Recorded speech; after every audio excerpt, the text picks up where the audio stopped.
Hey guys and gals, it's Jim here, and I've been meaning to do this video for a long time now.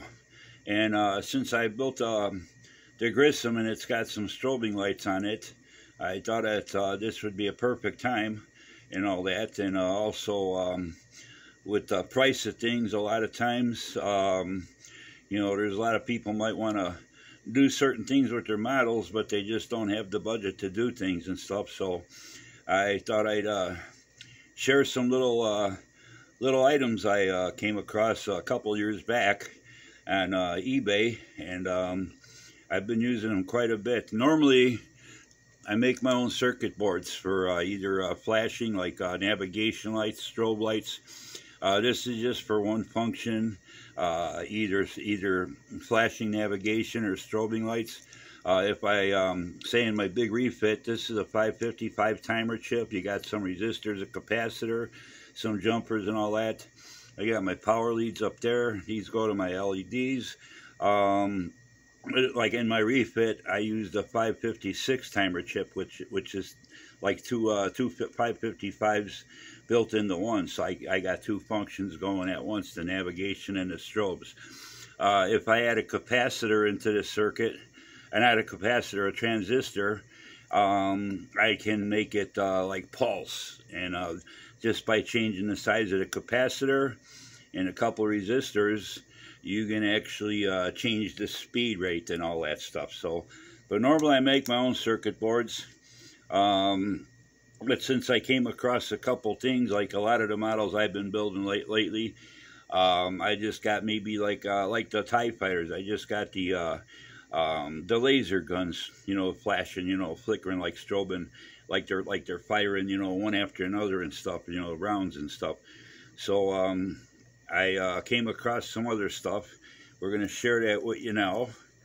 So but yeah, and the PC board, I buy that. I got the PC boards at Radio Shack. They're actually laid out just like a breadboard, where you do your test circuit, experiment, and then you can transfer all the parts to a regular piece of PC. I just cut a little section off and everything, and you solder it all in, but it's laid out just like a breadboard and all that. I mount these in my bases and stuff, so if anything ever goes wrong, I can easily change it without having to tear into a model and stuff. I never mounted anything into a model. It's always outside in the base, someplace where I got access to it real easily. But normally I do stuff like this. But getting older, getting lazy, sometimes you want to save time. Sometimes, you don't feel like puttering around. I mean, this probably only cost me a couple bucks for all the, electronic components on there and stuff. I mean, the stuff's dirt cheap. Radio Shack isn't in business. They do have online, but they're not carrying a lot of this stuff no more. I got an electronics parts store nearby where I can pick up this stuff once in a while. The 555 timer chips, resistors, things like that I can get from Lighthouse LED out in the state of Washington, who I've been dealing with for about 12 years now. Get all my LEDs from him, stuff like that. So, but anyway, that's what I normally do. We're going to toss that off to the side, and there's a couple things I picked off of eBay and all that, and you can get two different styles. This is, you wire them up in line. These are made for like your LED light strips, like your the ones that change colors, like a lot of people put them behind their TV for ambient lighting and stuff like that, mood lighting, things like that. That's basically what they are. This particular one only runs up at 12 volts. I do have other ones that run anywhere from 6 to 24 volts. And you can get them single like this, and you can also get them with a remote controller and everything. And it comes with the little doodad there. It comes with your plug-in, your 3.5 millimeter plug-in jacks.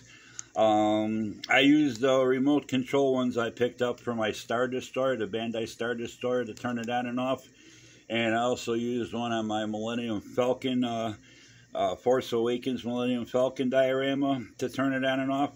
The only trouble is these all run off the same frequency, so if you got a couple models and they're plugged in and all that, when you turn them on, it'll turn all of them on and off. So unless you got them in separate rooms or something like that. So just be aware of that. I forgot what these cost. I think I got like 3 of these for like $7-8, something like that on eBay. And these I get a package of 5 for like $7.95, $6.95, $7.95, somewhere around there. I don't remember the store on eBay. All I know is it was a company out of Ohio. So, and it was like 5 in a package and stuff. So, I thought I'd share this with you. So basically what this does, if you got this hooked up like to your LED strip, like, you know, people use it to decorate under cabinets and things, and they got different colors. It's got a button on there that you can use to change the color. It won't work with, you know, stuff like this. But basically what I got it now, I got it on the strobe speed that I'm using on my Grissom. You can adjust the speed. You got like 7 different settings. So there we go, real quick.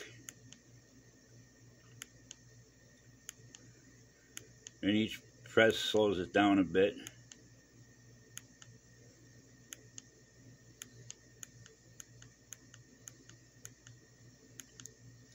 Your top button is for the mode. There you see it's kind of like a sort of a pulsing. You can kind of see it change speeds there. Kind of like a breathing almost type deal. It's hard to pick up with the camera phone. And then you got another one that's kind of like a pulsing, but it actually goes a lot dimmer and stuff. You can use that for a lot of different models. Something that will work out good on is like your War of the Worlds Martian War Machine and all that, with those green the front and side green wing tips on it and stuff. So that'd work out pretty cool with that. Got another next mode. Is a different type of flashing pattern. That's got different speeds on it.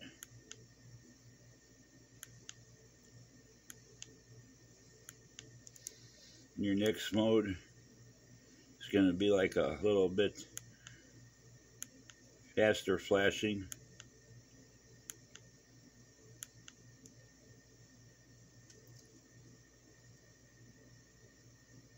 And I'm using a blue LED, so it's a little bit dimmer so I don't blind you guys.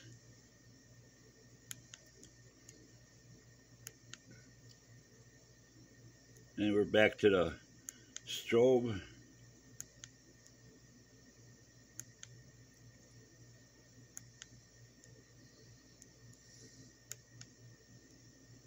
And if you hit the color button, it's going to be a constant on. And then you can also, with the speed button, you can also change the brightness of it.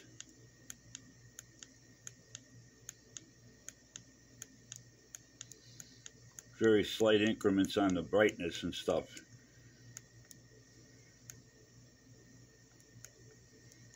I don't know.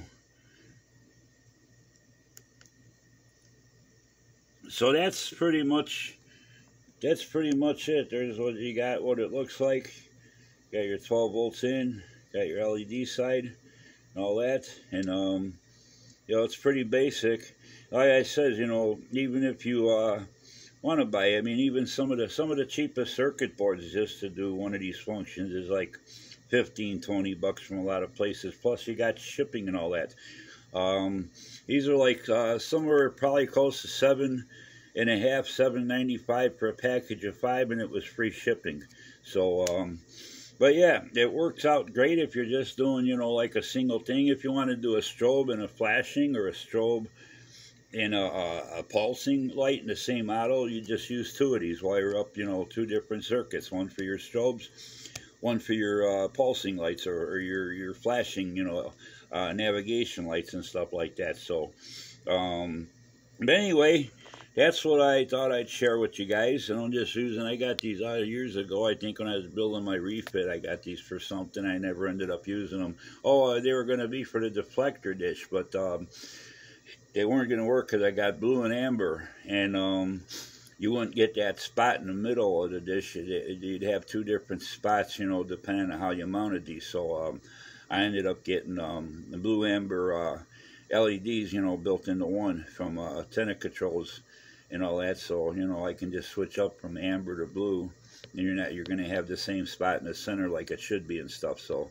I think that's what I got these for. It's basically just a single SMD mounted on a piece of heavy sheet styrene. So anyway, I thought I'd share this with you and all that. Again, that's what it looks like and all that. So hopefully this is helpful. And like I said, you know, nowadays I know a lot of us are trying to cut corners, save money, not cut corners, you know, as far as quality goes, but cut corners as far as expenses. There's a lot of people, they might not know how to hook up a circuit board if they, you know, even if you buy one from a reputable, you know, supplier.